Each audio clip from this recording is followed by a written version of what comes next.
Eno ye Wolokoso. Wolokoso mu weekend taxi. Wolokoso mu weekend taxi. Wolokoso mu weekend taxi. Savugidewa. Ani gwe bakotte nani? Ani yakumenya ukani? Yonna mu Wolokoso. Wolokoso. Wolokoso.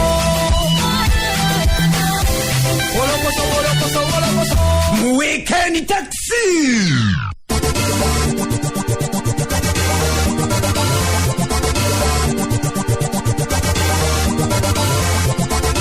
Kevuzade bori kuchenda musamba kasisa so duvama maforo yo Simba empologoma enunja edeme nkubuza ko na josinzira okubira mpozinga ati otumbude ne kugamba nti oli wakabinyo gubali kubira mpozinga ati otumbude ngo kikwasa kaja bulungi nnyo naffe je tulika katanso kubira mpozinga tuze tulukuwa bulungi nnyo mpozi mu bujuvu tugamba nti Wolokoso mu weekend taxi esawa zinabera ayingira ku dakika 12 zakata ku sawa esatu ezokumacha nze Sula Senyonga Mr Mosquito Haji Titibya omubwati era nga mpozi ne ankoka kala mwaja mpozinga neyunga ko jebujjakawo ekintu tubere mpozinga tukikuba bulungi nnyo naye nga sagala kuba lwisayo kakati mbagamba bugambi nti Wolokoso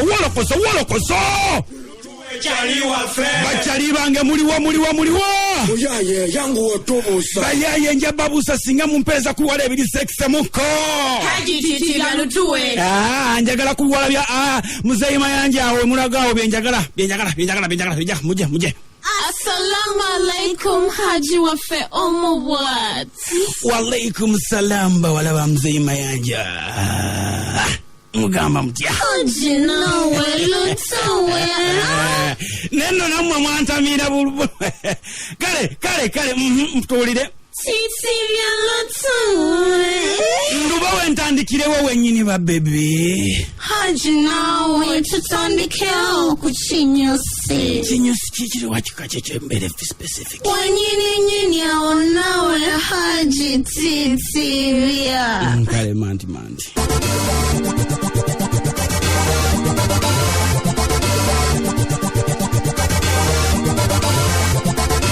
Bible egamba ndi kuba omwana otagenda kufa kasitobera ngo mulage kube golokofu era yemu yekugamba nti Sula omuggoyo n'omwana na wichana yenyini waliwo akatambika amalobozi akabale kagenda katambula nga bayite oba abagambibwa okubeera bawala ba Pastor Bujingo bakaabo kamala balajana nga kigambibwa mbu bali bagenze mu ofisi ya kitaabwe okubeera mpozi nga bamubuuza kuba mukyalirako n'okunona kasente ka tuition ne batuukayo ne banyumyamu oluvannyuma bamusiibula taata kumbe buli mboozi obedda gye banyumya nga baana bawala bagirikodinga ekintu ekyajja pasita mu mbeera mbu n'abakalakata emigoba nte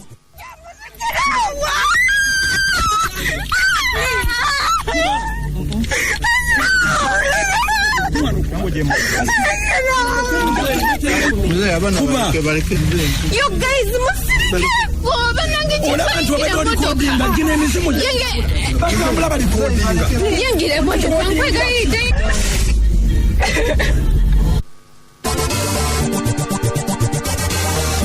okusinzira kwe yali mukyala we Teddy agamba nti ensonga zaabwe zatuuka dda mu kooti olw'ebizibu bye balina naye ate ekyokubeera mpozi nga aweerera abaana kyo alina okuba nga asigala ng'akikola wadde ebiri tebinnaggwa. Abaana baava wano ne bangamba bagenda kumulabako n'okumutegeeza bya school fees. Ne mbagamba ye mugende batambula kugenda ku ofisi ye ne bamusangayo. Bangamba nti ne batuula wansi bamubuuzaako naye oluvannyuma mbu baba banatera okusimbula. Ne bamugamba ddala twazze okulabako twagala ne tuition atuuse. Oluvannyuma baana baakomawo wano nga bakaaba amaziga mangi baagala kwogera bakaaba bakuba emiranga ne mbabuuza kiki ekibaddewo. Ne bangamba nti no dadi atugobye n'ayogera ebigambo bingi n'agamba tuve wano okutukuba ne tukuba enduulu nga twagala obuyambi ne batusikasikanya. Okusinzira ku Teddy agamba nti tamanyi kitanudde mwami we kubanga emabega wali yali abadde atuukiriza obuvunaanyizibwa bwe n'abeera mpozi ng'aweerera abaana naye tamanyi buzibu ki bw'atyo yasazeewo ateekeyo omusango mu kooti ng'ayita mu balooya be. Mu balooya bange ne tutta omusango mu kooti nga muwaabira obutasasulira abaana school fees ne maintenance kubanga kati abaana kacyanga baana batandika okusoma. Teri yadde essimu nti nno oba akubibwa ssimu oba school fees amasomero batandise okumpandiikira nti abaana bagenda bagoba school fees abaddenga musasula naye neewuunyizza nti no abaana ku mulundi guno bwe bagenda yabagoba bugobi n'okuwagala obbakuba nze ensonga eyo bwe nalabanga eri bwetyo kyenakola ne ŋŋenda okwogera ne balooyazi be balooya ne baŋŋamba mbuno bo tebibakwatako ebyo balooya bange ne twogera n'omulamuzi omulamuzi n'atuyita n'agamba mujje nga si musango omulamuzi ng'ayagala tutuule twogere ku ky'abaana kubanga omulamuzi ng'alina reason egamba nti ekintu kino abazadde baba bakyakala tekikwata ku baana abaana balina eddembe lyabwe ery'okusoma. Okusinziira ku eri mukyala wa Bugingo agamba nti batoba nnyo b'omunanga bw'obalaba bambi babeere obulungi n'abaana baabwe future ebeere ennungi naye yeewuunya lwaki omusajja yeefuula n'amugoba mu by'obugagga kale ebyo byonna byandibaddewo naye ate n'anyooma ne kkooti ng'emuyise n'agaana okugendayo. Bakamuyita emirundi ebiri ng'agaana okugendayo ne balooyazi be nga tebagendayo era nga bajjako n'amasimu balooya bajjako amasimu naye n'ajjako amasimu ne tugenda ne tutuula ku kkooti paka lwe tutuula ne tukoowa ne tutambula ne tuvaayo emirundi ebiri nga ntulayo ne balooya bange naye nga talabika twakola nga tumanyi tukolerera abaana baffe kusoma ne future yaffe naye ate kati ekiseera kyatuuka nze n'abingobamu siina income yonna tinsobola okulabirira abaana abo nadamu kigambo kya tuition naye okuva w'emyaka ena naaba nga school fees zaabwe zibu tezirabika paka ku ba university ababiri. Okusinziira ku mpozi omukyala Teddy agamba nti omusajja yenna atalabirira abaana be abeera kimmonde bw'atyo Pastor Bugingo mpozi bw'asinga okubeera ng'abuulira ng'ali ddala mu kyaki ye kati netamanya mu kanisa musumba yennyini n'ayogera n'agamba nti omusajja atalabirira abaana aba kimmonde bw'atyo bwe yayogera kati mbadde nze nkubira omulanga ebibiina by'abakyala abazadde bayingire mu nsonga eno naye ate ne bataata kubanga omwana azaalibwa taata ne maama kirala kisinga okuneewuunya tutuuka ku levo ey'okubanga ekkooti kati etusalirawo tutuuka okuba nga tugenda mu kkooti etusalirewo abaana banaasoma oba tebaasome disagreement zaffe tezandikwataganye n'abaana. wabula mpozi bwe kyatuuse ku musumba Bugingo ye byonna yabyeganye n'agamba lwaki yandibadde akuba abaana be era wabaayo omwana amulumiriza ajja amulumirize nti dadi yankubye kubanga yetakuba baana kuva buto bwe. Namwe musooke mwebuuze nti muzadde ki abeera n'abaana ng'abaana bateekwa okuba nga bamulikodinga. Likodingi ze nawulidde zankwasiza ennaku ku mutima gwange kubanga simanyi ngeri gye zaakolebwamu okusinziira ku bigenda mu maaso bw'okozesa common sense. Kizibu omwana okubanga yatuusibwako obulabe n'aleekaana nga bw'owulira mu vidiyo n'aba nga teyagenda mu ddwaliro nga teyagenda ku poliisi nga teyagenda wantu wonna. Era nsaba bwe wabaawo engeri yonna gye nali nkutte ku mwana as far as I remember kasookedde abaana bange abawala bazaalibwa teri ayinza kuŋŋamba nti mu myaka 15 mabega wankubako.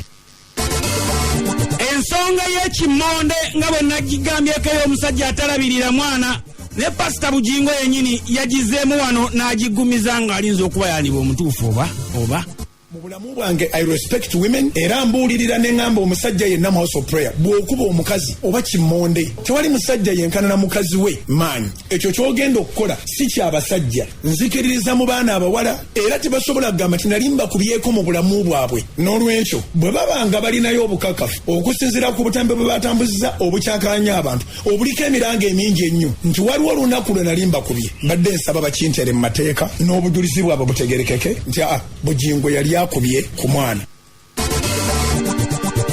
Okusinziira mpozi ate ku Pastor Bugingo agamba nti ekya school fees bamuwaayira asasulira abaana be era agenda ne mu ssomero yonna yonna n'atwalayo akasente. Bwe wabaawo essomero eribanja liveeyo ligambe nti nze manja era wano omusajja wattu bambi naye we yalaajanidde Oweekitiibwa Nakiwala ayingire mu nsonga zino. Abaana tuwali n'omu gwe nali sisasulidde fees bwe batuuse wonna tetufunangayo muzira kisaatuyambako nti tuli bubi nga tuli wamu oba tuli bubi nga tuli separated nti waliwo omulala asasula school fees. Omulanga Teddy gwe yakubye ng'akubira Madam Speaker Honorable nange gwe njagala okukuba naye ate nze saagala nnyo essira kulissa ku Madam Speaker, njagala okulissa ku Minister wa Youth and Children, Honorable Minister Nakiwala Kiyingi. Mulabye ng'ayamba abantu bangi. Nina evidence nti mbalabirira nga family, mbasasulira fees ng'abaana bange. Naye bwe kibanga kigenze mu office eyo, engeri yetulina ebintu mu kkooti ebiteetaaga kwogerwako, njagadde okutangaaza eggwanga nti kati nze sijja kubanga waliwo asobola okuva eri n'aleeta abakwata kamera ne balikodinga ewaka wonna n'aga nti sibalabirira ebinaabanga bibuuzibwa ku kusasulira abaana fees oba okulabirira ewange binaavanga mu ministry, minisita oba aboogezi abalala banaabayambangako okubabuulira. Am I a responsible person? Kubanga kyendowooza mu nsonga zino zonna, second point egira muli character assassination. Okusinziira ku Pastor Bujingo, abakyala bino byammwe kubanga bamusinga okubeera n'abaana baffe oba n'abaana nga tusobaganye mu byalaavu. Nga muyina divorce oba nga muyina separation oba nga muyina bibatawaanya, abazadde abasajja temukozesanga abaana nga weapon mu mitawaana gyammwe. Abazadde abakazi temukozesanga abaana nga weapon mu mitawaana gyammwe, kubanga mu mateeka ne mu butonde abaana balina rights zaabwe. Mwe musobola okubanga mumaliriza obulamu bwammwe, naye ate obulamu bw'abaana butandika butandisi. Nyina abaana abawala basatu bakulu, asembayo obuto alina emyaka 2. Abaana abo nandyagadde babeere ne future nga nnungi. Ebintu bino ebibeerawo bibeera byakaseera buseera, ne bwe tuba tulina obutakkanya nga bwinvolovinze n'abaana buba bwakaseera buseera. Omwana ewaka abeera mwana, so sandyagadde nze nganze okukozesa abaana abo ng'ekibonerezo ku nnyabwe. Nsaba okutegeeza ng'era omusumba abazadde bonna baleme okubanga n'ekintu ne bayinvolovinga abaana ne bakozesa abaana nga weapons oba ne boonoona obwongo bw'abaana olw'emitawaana gyabwe. Ono ye Wolokoso mu Weekend Taxi. Wolokoso mu Weekend Taxi. Rescan ngono mpozi yali kawomewa Giovanni Luzinda mu biseera bya Denu Eagles, wabula mpozi n'amuyisa bubi nnyonnyonnyo n'amumenya omutima, bambi n'amenyekera ddala omutima. Wawulirira bino byonna nga bambi kanyabo kazzeemu neera ne kagwa mu mukwano, ng'ate omukwano kagugudde muno n'omusajja omukugu era kakensa mu byalaavu Kojja Kitonsa ng'ono mumanyufu nnyo mpozi mu kutereeza mpozi era n'okutendeka ensonga z'omu kisenge, era ng'ennaku zino yabadde akola nga maneja we. Grace Kani okulaga omukwano guno gwonna bambi yakoledde Kojja Kitonsa akabaga mpozi akamazaalibwa ge. Wamma kiisi ziri ne ziba kiisi ne zifuuka kiisi okwenyegera ne kufuuka okwenywegera. Abakyala muyige kalaavu. I love him. He is my man. I love him. He is my man. Mwagala namukoledde pati. Wetwabadde ku pati walabya neesamba, walabya ngobereri, kigeza ndi mukyala we omubwati. Ebyokwekeka ente ogenda kufa, ogenda mbulamu obulala bwe tutamanyi. Tuli ku nsi kunyumirwa, kola lisigadde na lisigadde. Kino nkyogera nga tewali ankase. I love him. He loves me. He supports me. Nze nganze kyensinga okumanya nti omuntu ng'atamidde bulungi nnyo n'omuntu agudde mu mukwano, ebintu kiri kimu ekibagatta lubeera luzungu. Era ne wano nga Grace Kani bambi olave muluma nnyo yajeyo n'olw'omu buto. Kojja Kitonsa byankolera sina nakkakibwa kugamba kintu kyonna. Nze bino byenjogera sibyogera mbula kuba ngudde ddala tebankase, era bw'ali bagenze Mukama ajja kuba mututti. Tewali agenda kunjajinga kuba abasinga ku mmwe mwenna abali abajajinga abantu abavuma abantu ku Facebook. Mwenna mubaddeko mulaavu, mwenna mubalina abantu be mwagala ne muwanene we nalinga noono gwenna ex wange mwandeekaniranga niyo bakutaawa kati banjagala. And I love this guy. I'm being honest. I love him. I love you whatever you are. Yeah man. Newankubadde nga Giovanni Luzinda yali musajja amenya omutima. Ono gwe yafunye bamuyita kayunga mitima. Mbadde neewaana nti nze nsisinza okuyunga emitima. Kojja Kitonsa yakira kaakati nange ekisipi nkisuddewo. Gwamenyeka naye some people can mend other people's hearts. That's all I can tell you. Yafuka muganda wange yajja wano ku TV nanjogerera ebintu ebibya bisembayo. Nze mmanyi Katonda, olaba Katonda yatuna mwene ensi, tulina kukwatagana mwene. Giovanni alina omukyala, alina omukyala nange kati nyina omusajja. Giovanni, wherever you are, sigenda kwogera bibi nga byonjogerera. Nkwagaliza mirembe buli kimu kyokola. Yes, nange njagaliza mirembe kuba ye omusajja namuleeta namufuna era ye waali ate talina gy'alaga. Batule kwene buli aliyonga obuyo oyagala omusajja wange. It's okay. Go on. I'm here. Nange wendi. Omusajja tebamutangira. I love you Kitonsa. Yensonga kinakoledde pati eyo nkwagala nnyo. Ate bino mbijja kullo. Nammwe abaagala okunvuma. I'm ready for you. Nalo. twasoose ne tulowooza nti oba Grace oba bintu byakwejubisa bwejubisa wabula bwe twatuukiridde kojja Kitonsa ye mbutuufu ate ye alinga eyakonyemu obukonyi sitampu n'agamba ekintu kyekyo nakuguka mu nsonga za mukwano ebyo sijja bigenda wala naye kakati kojja omukyalo omwagala singa omuntu ono nti bazadde simwagala nga tetukolagana nandibadde simumaneginga of course osobola kukolagana na muntu gw'otayagala oteekwa kwagala muntu n'okolagana naye so nze simanyi bwe kikyoyagala kunyoleka kumanya naye ng'ekyalazima simuyinako kitabu yabage nti tulinamu obuzibu bwonna era tuli bantu nga bwokolagana n'omuntu ne mwagalana buli kimu nga bwe kitambula singa ow'ekitiibwa kojja waliwo omukwano kale katugambe omukwano gwaffe ogw'omukisenge nga tugenzeko nga ffe bakojja fegwe tubuuza oba omwana ye gwategeeza ekyo tannaba kibanyonyola nti kyategeeza yabanyonyodde nabaga nti ekituufu mwagala yajagala kubanga nkola naye emirimu egy'enjawulo yagambye ne kamwe mwogera ebifaanagana bitya ye nga ye kojja agenda kwongera okumaneginga omwana Grace ammaneginge byonna n'ebintu bye byonna nyongera otegeeza bannayuganda kigenda kunsazaamu kwongera kumaneginga era sigala mu maneginga kubanga gwe mulimu gwange nga mmanegi akuba nti ffe abaddugavu tetumanyi kigambo management kyeki basalawo okumaneginga omuntu buli kintu kyonna ekyetaagisa okimaneginga naye omwana ayogera akuba kajonso agamba nti wamuyungayunga omutima gwali gumenyese anti era ndikojja ezo ensonga nteeko zikwatamu wabanga yali ati blokeni nansinkana nekibanga kati astabilizinze ogwo gwe mulimu gwange kyongera okulaga nti ensonga y'obwakojja gyenkola tesibaamu neesibe abakyala bino byammwe olw'ensonga nti ekiwangula omutima gw'omusajja tebiba bingi bwatyo n'ekyawangudde kojja Kitonsa just kabadde ka birthday party ne kamuwangula bannange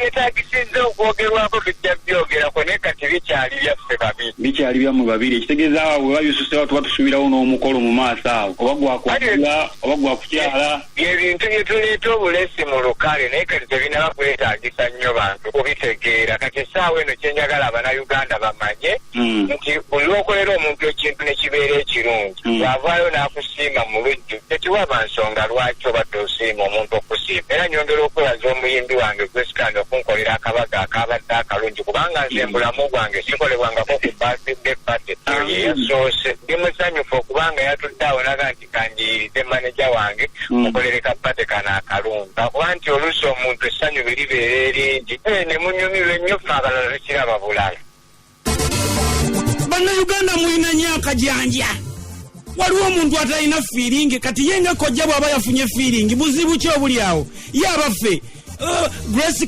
kapate ke yamukoledde mwabadde mwawuliddeko nti yakoze kapate k'amayembe buli muntu yenna alina iwamma so saagala muntu aveeyo atajajinga omuntu agambe nti lwaki yafunye fiiringi lwaki naye ate abatali baana bato naye ate era nga nze omuntu omukulu nga kojja manye engeri gyenjo kyehandolingamu kubanga tosobola kugaana kusanyu kubeerawo kubanga eryo lyatonde banga liteekeddwa okubeerawo omuntu bw'olina n'omuntu nayakuguka mu nsonga ezo tomanya okugubwangawo we buli babagambyeko nti yankoledde pate ekwata mayembe ojja wangi abeere ng'asanyusa abalala nga gweobulikumbyalero babagambyeko nti pate gye yankoledde yabadde ekwata mayembe oba mizimu yabadde yassali kale sebo ono ye Wolokoso mu weekend taxi